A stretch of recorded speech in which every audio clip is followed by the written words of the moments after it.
A China acaba de iniciar uma construção tão gigantesca que quando os detalhes do projeto foram revelados, o mundo inteiro começou a prestar atenção. Estamos falando de uma obra planejada para gerar quase tanta eletricidade quanto um país inteiro consome em um ano. Construída em um dos lugares mais extremos e inacessíveis do planeta todo. No Himalaia, existe um trecho onde o rio faz uma curva em U de quase 50 km e perde mais de 2.000 metros de altitude. É o cânion mais profundo do mundo, cercado por montanhas que ultrapassam 7.000 metros e tão isolado que até pouco tempo atrás praticamente não existiam nem estradas de verdade nessa região. Foi exatamente ali que a China decidiu realizar uma das obras de engenharia mais ambiciosas da história. O plano envolve perfurar 4 túneis de aproximadamente 20 quilômetros dentro da montanha, desviar parte do rio através da rocha e usar praticamente toda essa queda de 2.000 metros para produzir energia de uma só vez. Quando o complexo estiver pronto, a estimativa é que ele gere cerca de 300 bilhões de quilowatts-hora por ano. Isso é próximo de todo o consumo anual de eletricidade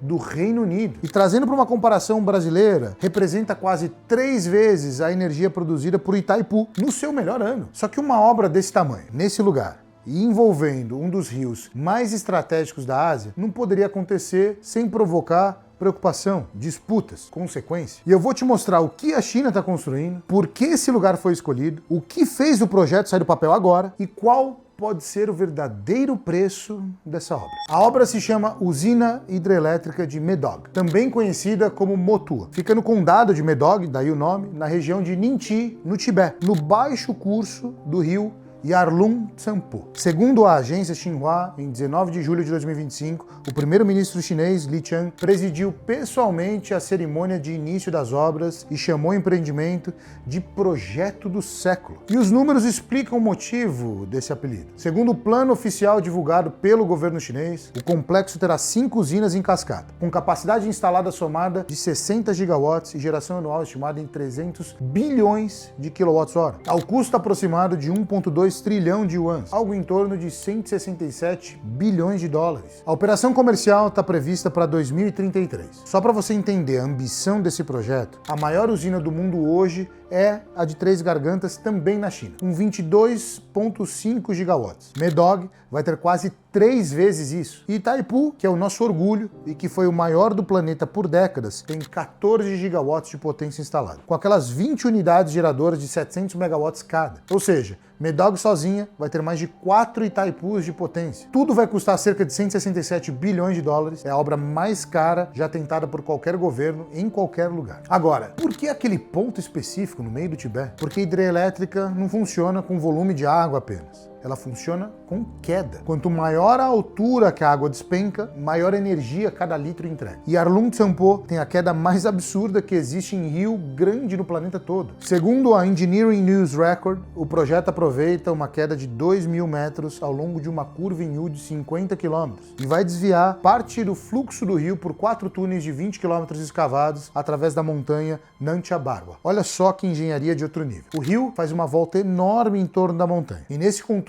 desce 2.000 metros. O que os chineses estão fazendo é dar um atalho para a água. Ao invés de acompanhar a volta toda, ela entra na montanha em cima e vai sair embaixo do outro lado, já com toda aquela queda e energia acumulada. E é isso que torna a obra tão difícil. Segundo a análise técnica publicada pelo portal Our China Story, esses túneis vão bater recordes mundiais de extensão e profundidade, superando os que hoje pertencem à usina de Jiping 2, fica em Sichuan, e precisam atravessar zonas de falha geológica com rocha fraturada, num dos pontos de maior atividade tectônica do planeta. Furar 20 km de montanha no Himalaia, numa região onde a placa indiana empurra a euroasiática todos os dias, é uma coisa que ninguém nunca fez. Mas por que a China está fazendo isso justo agora? Se a ideia existe desde 2009? A resposta está numa mudança que aconteceu no sistema elétrico chinês nos últimos 5 anos. Segundo a Administração Nacional de Energia da China, ao fim de 2025, a capacidade instalada de energia renovável do país chegou a 2,34 bilhões de quilowatts, cerca de 60% de toda a capacidade elétrica nacional, contra aproximadamente 40% em 2020.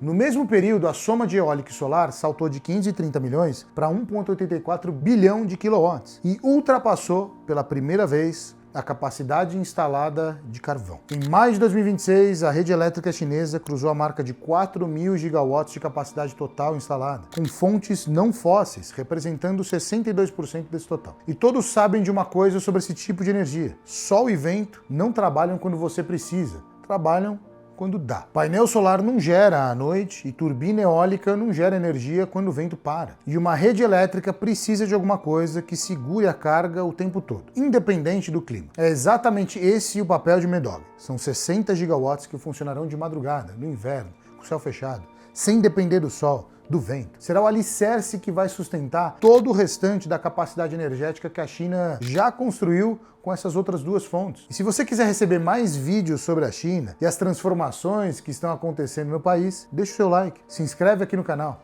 Assim, o YouTube entende que esse é um tema que você quer acompanhar. E vale fazer isso agora, porque a partir daqui a história muda completamente. A gente vai entrar no verdadeiro preço dessa obra. Justamente a parte que a propaganda oficial chinesa prefere não mostrar para você. Porque uma obra desse tamanho não sai de graça. E claro, tem muitos riscos. E seria desonesto da minha parte fazer esse vídeo sem falar dessa parte. O primeiro problema é geológico. Aquela região é uma das mais instáveis do mundo todo. Foi por ali que aconteceu o terremoto de Assam-Tibet de 1950, um dos mais fortes registrados em terra firme. A área tem deslizamento, tem enchente, tem risco de rompimento de lago glacial, e construir 5 usinas em cascata nesse lugar é assumir um risco que nenhum outro país assumiria. O segundo problema é diplomático, e é o maior de todos nesse caso. Aquele rio não termina na China. Ao longo do seu curso, o Yarlung Tsanpo sustenta cerca de 130 milhões de pessoas. Entra na Índia, como o rio Siang, vira Brahmaputra no estado de Assam,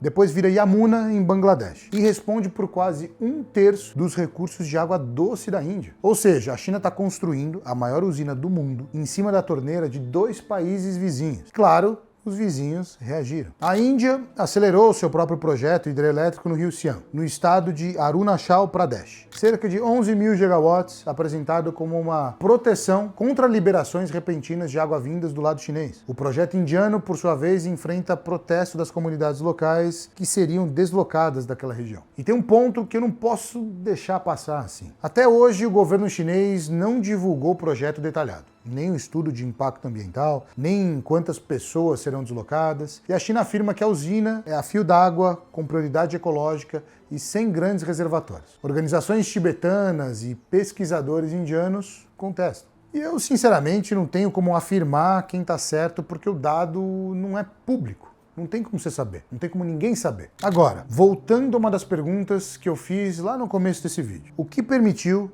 que um projeto dessa escala finalmente saísse do papel agora? Uma das respostas apareceu no mesmo dia em que as obras começaram. Segundo o Conselho de Estado da China, em 19 de julho de 2025, data da cerimônia de início da construção, foi criada a China Yajiang Group, uma nova estatal responsável especificamente só por esse projeto. Ela já nasceu como a 99ª empresa estatal central do país. Ou seja, a China não apenas aprovou a obra, ela criou do zero uma companhia nacional inteira para executá-la. Mas eu preciso ser honesto, como obra de engenharia é a coisa mais audaciosa que a humanidade já tentou fazer. E vai ficar pronta em menos de 10 anos. Daqui a pouco, para o tamanho dessa obra. A China não está apenas transformando a força de um rio em eletricidade. Ela, nesse caso, está transformando a geografia em poder político. Sobre os dados que a gente não tem como saber se vai prejudicar o meio ambiente, se vão prejudicar pessoas, da maneira como eu conheço os projetos de infraestrutura chineses, eles estão um pouco se lixando para o que iria acontecer com isso. Se o objetivo resolve o problema presente no curto prazo e no médio prazo, quando eu digo 10 a 50 anos, não importa se essas consequências